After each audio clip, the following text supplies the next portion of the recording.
Hello everyone, my name is Chloe and today I am here with a brand new video. Welcome to Brunette Bibliophile, where I post bookish videos and writing content.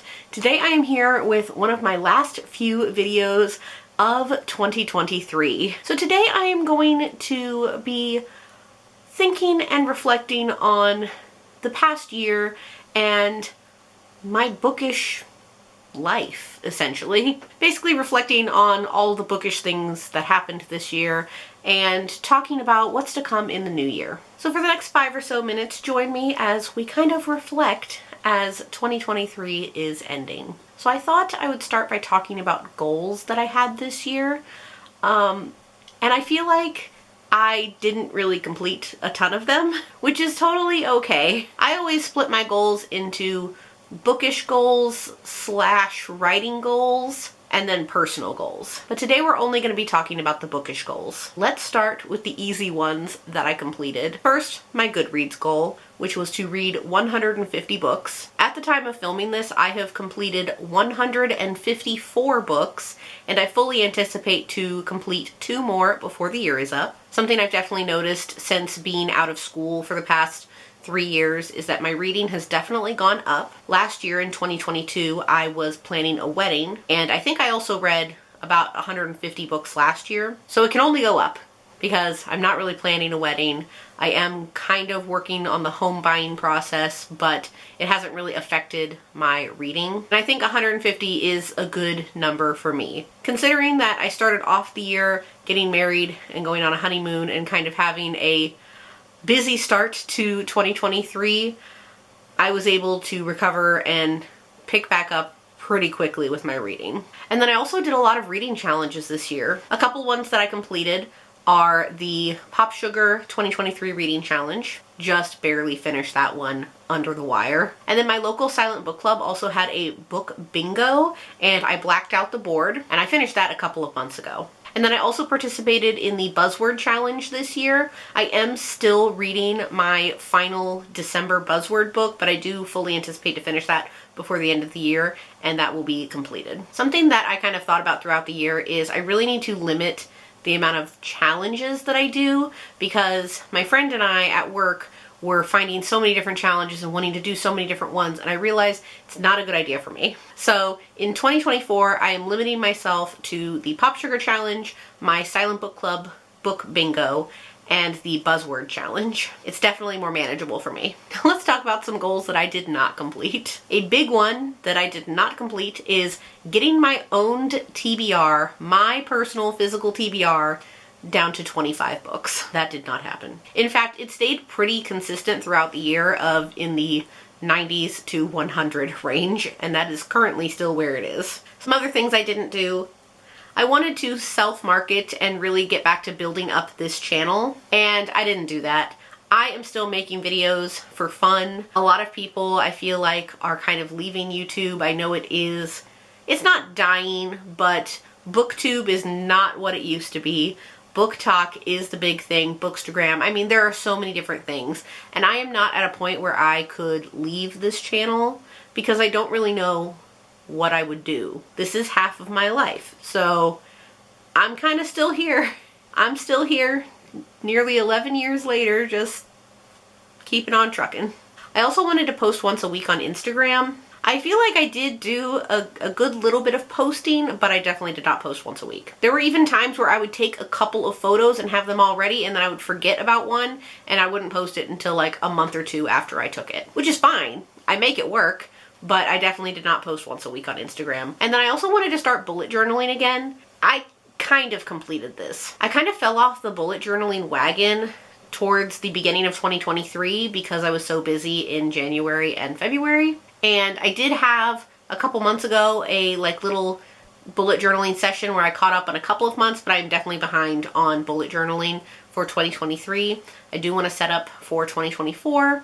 I do still have all the stuff out, so I could kind of sit and watch TV and work on it, but I haven't worked on it in a few weeks. I did kind of pick it back up, but I've also been very slow with picking it back up. So moving away from goals, I kind of want to talk about some surprising things that happened this year, mostly with videos.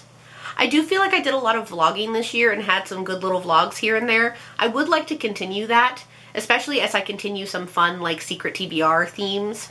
And I want to get better at vlogging and not just have it be different clips of me sitting in the same spot talking about different books. I do want to make sure that I am showing other aspects of my life. My vlogging inspiration is Kayla from Books and Lala. I love watching all of her vlogs, and I would love to kind of get better at vlogging in the new year. So I do anticipate doing some more vlogs. I've actually been off for a couple of days and still do have some more days off, so I will be doing a vlog at some point this week. I think I'll start it after this. But I did a lot of different random vlogs and I had fun with those. But what really surprised me is I posted a couple of solo book reviews, which I have not done in years. And I posted them as part of blog tours, and they were actually pretty popular videos. I posted one back in June for Love Theoretically by Ali Hazelwood as part of the blog tour with Berkeley, and that is about to pass 200 views, which I'm very surprised about. Solo book reviews, I feel like, don't tend to get very many views, so that is really surprising to me. In August, I ended up doing another solo book review, again for a blog tour with Berkeley. It was for My Roommate is a Vampire by Jenna Levine, and that one ended up with nearly 500 views. And I didn't know that until like a month or two after it was posted. And I'm wondering if solo book reviews are a thing I need to be doing again, since they seem to be popular. And I'm thinking that I might start doing them in the new year with books that I really, really love. And that's kind of going to segue into this last thing that I want to talk about, which is what's coming in the new year and some changes that may or may not be happening on the channel. So I'm pretty happy with how my posting has been going the past year and a half, 2 years. I try to post at least one video a week. Sometimes I do have like a week-long gap in between videos, but I try to be consistent. It's about 4 videos a month. Sometimes it's more. It really depends on the month and what kind of content needs to go up.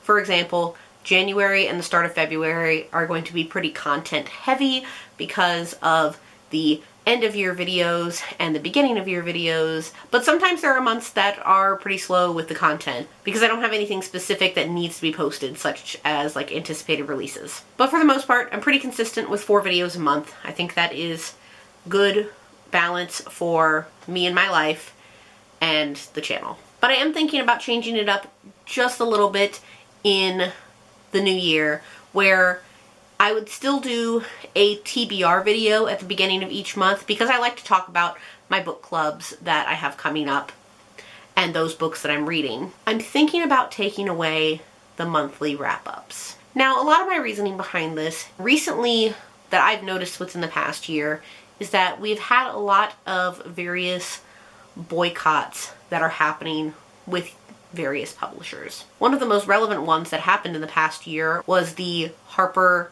strike. The Harper Union was trying to get a fair contract, and they did end up getting a fair contract and the strike ended. So I was able to post reviews that needed to be posted. But currently there is a boycott against St. Martin's Press and Wednesday Books and their various imprints. And this is due to racist comments that were posted by an employee of Wednesday Books on their personal social media. So in order to support the boycott and also not cross the picket line, it is being asked that influencers do not promote any of the St. Martin's Press or Wednesday Book titles. And I completely support this. I am still trying to remember to make sure to check the publishers of the books that I'm reading in order to keep them out of videos. I did mess up a little bit on a couple of videos, but I'm trying really hard to not cross the picket line and support the boycott. But what I'm getting with and how this has to do with wrap-ups, there are a lot of various boycotts for various reasons that happen, and that's totally fine and acceptable, but it also means that I don't talk about certain books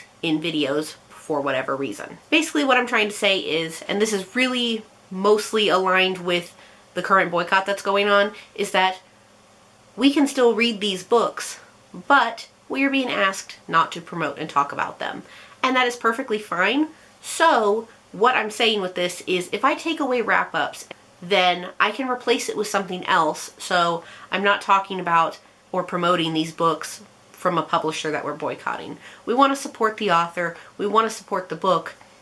but we can't support the publisher right now and we don't want to cross the picket line. So what I'm thinking about, and I'm still kind of workshopping it, is maybe doing a monthly stats video talking about some of my favorite books that I read, provided that they don't cross the picket line, and maybe talking about stats as far as ratings, pages read, etc. I'm still trying to figure it out and work out the kinks here, but that is definitely something that seems very interesting to me, and I'm thinking about doing that. And then also I can add in some solo book reviews to throw in there for some books that I really enjoyed. And I think that's the biggest change that I anticipate in the new year as far as the channel is concerned. I've kind of been trying to meditate on it for the past couple of weeks, talking to my friends to see what they think, but that is kind of the biggest change that I anticipate in 2024 as far as this channel is concerned. And I think that is everything that I wanted to talk about as the year is coming to a close. I will be doing a full reading stats video and talking about more of my goals for 2024 in separate videos in January. That is all I have for this video today, so thank you all so much for watching. I hope you all enjoyed it. As always, if you like what you see here, please go ahead and click subscribe. I post new videos every week, so click subscribe so you can be updated for when I post those, and make sure you leave an emoji in the comments to let me know that you watched this video. I do still have one more video coming for the year. It is going to be my December wrap-up, possibly my final wrap-up. And we're going to talk about everything that I read in December as the year is coming to a close. But for now, that is all, and I'll see you all in my next one. Bye! In the darkness, I don't feel so cold.